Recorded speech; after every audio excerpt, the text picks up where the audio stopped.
പ്രൈസലോ വേഗം വരുന്ന യേശുക്രിസ്തുവിന്റെ നാമത്തിലുള്ള സ്നേഹവന്ദനത്തെ എല്ലാ ദൈവമൊക്കെ അറിയിക്കുന്നു. ഈ പ്രഭാസമ ദൈവമക്കളുമായി ഷെയർ ചെയ്യാൻ ദൈവന്റെ മനസ്സിലേക്ക് തന്ന വാക്യം സങ്കീർത്തനം 34:15. യഹോവയുടെ കണ്ണ് നീതിമാന്മാരുടെ മേലും അവന്റെ ചെവി അവരുടെ നിലവിളിക്കും തുറന്നിരിക്കുന്നു. ആമേൻ. അനുഗ്രഹിക്കപ്പെട്ടൊരു വാക്യം ഈ പ്രഭാത ദൈവം തന്നതിനായി സ്തോത്രം ചെയ്യാം.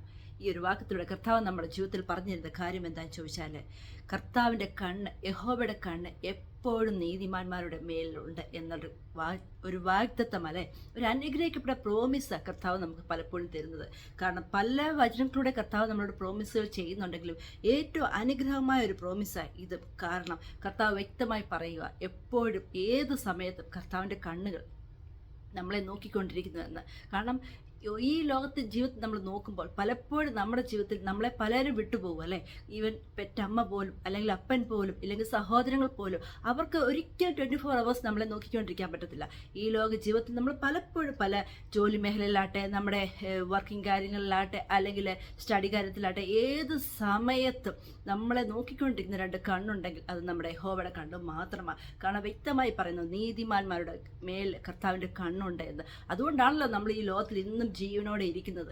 കാരണം പലവിധമായ പ്രശ്നങ്ങൾ, പ്രയാസങ്ങൾ കടന്നു വരുമ്പോഴും, അപകടങ്ങൾ നമ്മുടെ മുന്നിൽ വരുമ്പോൾ പോലും കർത്താവിൻ്റെ ഒരു പ്രൊട്ടക്ഷൻ നമ്മുടെ ജീവിതത്തിലുണ്ടല്ലേ. അതുകൊണ്ട് കാരണം കർത്താവിനറിയാം തൻ്റെ മക്കളെ നോക്കിക്കൊണ്ടിരിക്കുമ്പോൾ വരാൻ പോകുന്ന അപകടം പലപ്പോഴും കർത്താവിനറിയാം. അതുകൊണ്ടാണല്ലോ പല വ്യക്തി ജീവിതത്തിലൂടെ നമ്മളോട് കർത്താവ് ഇടപെടുന്നതും നമ്മളെ ആ അപകടങ്ങളിൽ നിന്നെല്ലാം ദൈവം വിടുവിക്കുന്നതിൻ്റെ റീസൺ അല്ല. കർത്താവ് ഏത് സമയത്തും, അല്ലെ, നമ്മളെ നോക്കിക്കൊണ്ടിരിക്കുന്നു. നമ്മൾ ഉറങ്ങുമ്പോൾ പോലും കർത്താവിൻ്റെ ഒരു സാന്നിധ്യം, പ്രസൻസും, പരിശുദ്ധാത്മാവിൻ്റെ ഒരു പ്രസൻസ് നമ്മുടെ കൂടെയുണ്ട്. അതുകൊണ്ടാണ് പലപ്പോഴും നമ്മൾ രാത്രിയിൽ ഉറങ്ങാൻ കിടന്നതിന് ശേഷം രാവിലെ അനുഗ്രഹത്തോടെ സന്തോഷത്തോടെ നമ്മുടെ കണ്ണ് തുറക്കാൻ കാരണം എന്നാ?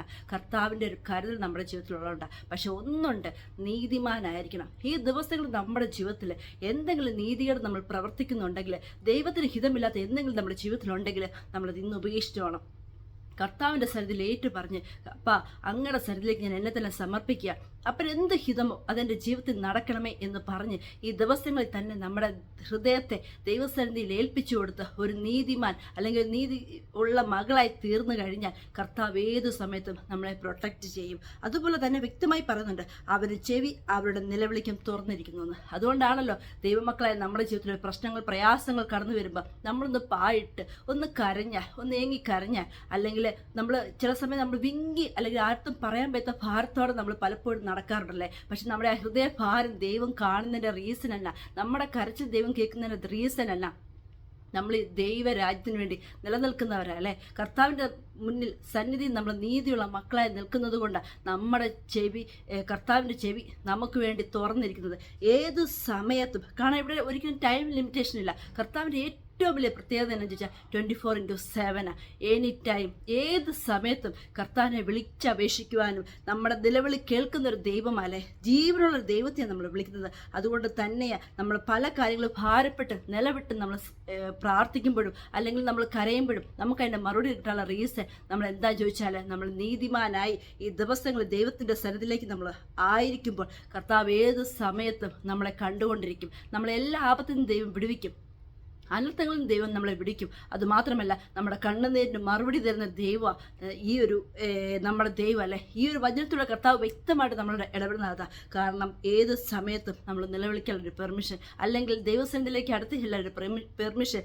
കർത്താവ് നമ്മുടെ ജീവിതത്തിൽ തന്നിരിക്കുക. അതുകൊണ്ട് തന്നെ ഈ ദിവസങ്ങളിൽ വീണ്ടും ഞാൻ പറയുന്നു, നമ്മുടെ ഹൃദയത്തിൽ, നമ്മുടെ ജീവിതത്തിൽ ആർക്കും അറിയാൻ വയ്യാത്ത, അല്ലെങ്കിൽ നമ്മൾ മറച്ചു വെച്ചിരിക്കുന്നതായിട്ടുള്ള എന്തെങ്കിലും നീതികേട് നമ്മുടെ ജീവിതത്തിൽ ഉണ്ടെങ്കിൽ നമ്മളത് നിരപ്പായിക്കണം. കാരണം കർത്താവ് വരാൻ സമയം ഏറ്റവും അടുത്തു. അതുകൊണ്ട് തന്നെ ദൈവസന്നിധിയിൽ നീതിയുള്ള ഒരു വ്യക്തിയായി തീരാൻ തക്കണം. നമ്മളെ കൊണ്ട് എന്തൊക്കെ ചെയ്യാൻ പറ്റുമോ അത് നമ്മൾ ചെയ്യണം. ദൈവസന്നിധിയിൽ താന്നിരിക്കണം. ഉപവസിക്കാൻ പറ്റുമെങ്കിൽ ഉപവസിച്ച് നമ്മൾ ദൈവത്തോട് പ്രാർത്ഥിക്കണം. നമ്മുടെ ഏതുവിധ കഠിനമായിട്ടുള്ള പാപമായാലും പോലും കർത്താവ് നമ്മളോട് ക്ഷമിക്കും. കാരണം വചനത്തിൽ പറയുന്നുണ്ട്, എത്ര കടും ചുവപ്പുള്ള പാവമായാലും ഹിമം പോലെ വെളുപ്പിക്കാൻ യോഗ്യനായ ഒരു ദൈവത്തെയാണ് നമ്മൾ വിളിക്കുന്നത്. അതുകൊണ്ട് തന്നെ നമ്മുടെ ഹൃദയം ദൈവസന്നിധിയിൽ പകർന്ന്, സപ്പോസ് നമ്മൾ എന്തെങ്കിലും തെറ്റിക്കുറവ് നമ്മൾ ചെയ്തിട്ടുണ്ടെങ്കിൽ, പാപം നമ്മുടെ ജീവിതത്തിൽ ഉണ്ടെങ്കിൽ ഒന്ന് മാത്രം പറഞ്ഞാൽ മതി, അപ്പാ ഞാൻ നിന്നോട് തെറ്റ് ചെയ്തു, എന്നോട് ക്ഷമിക്കണമേ, അറിവില്ലാത്ത സമയത്ത് സംഭവിച്ചു പോയൊരു തെറ്റാ എന്ന് പറഞ്ഞ് ദിവസങ്ങളിൽ നമ്മളെ തന്നെ ദൈവസന്നിധിയിൽ സമർപ്പിച്ച് കഴിയുമ്പോൾ വലിയൊരു വിട്ടുതൽ, വലിയൊരു മിറാക്കിൾ നമ്മുടെ ജീവിതത്തിൽ ദൈവം തരുവാൻ തക്കണം ഇടയായിത്തീരും. അതിലൂടെ നമ്മൾ നീതിയുള്ള മക്കളായി തന്നെ ദൈവസന്നിധിയിൽ ആയിരിക്കാൻ ഏത് സമയവും നമ്മളെ നോക്കിക്കൊണ്ടിരിക്കുന്ന ഒരു കണ്ണ് കർത്താവായി തീരുവാൻ തക്കണം ദൈവം സഹായിക്കും. ഈ വചനത്താൽ എല്ലാ ദൈവമക്കളെ ദൈവം സഹായിക്കട്ടെ. അനുഗ്രഹിക്കപ്പെട്ട ഒരു പ്രഭാതം എല്ലാവർക്കും നേർന്നുകൊണ്ട് ഞാൻ എൻ്റെ വചനത്തിൽ നിന്ന് ചുരുക്കുന്നു. ആമേൻ.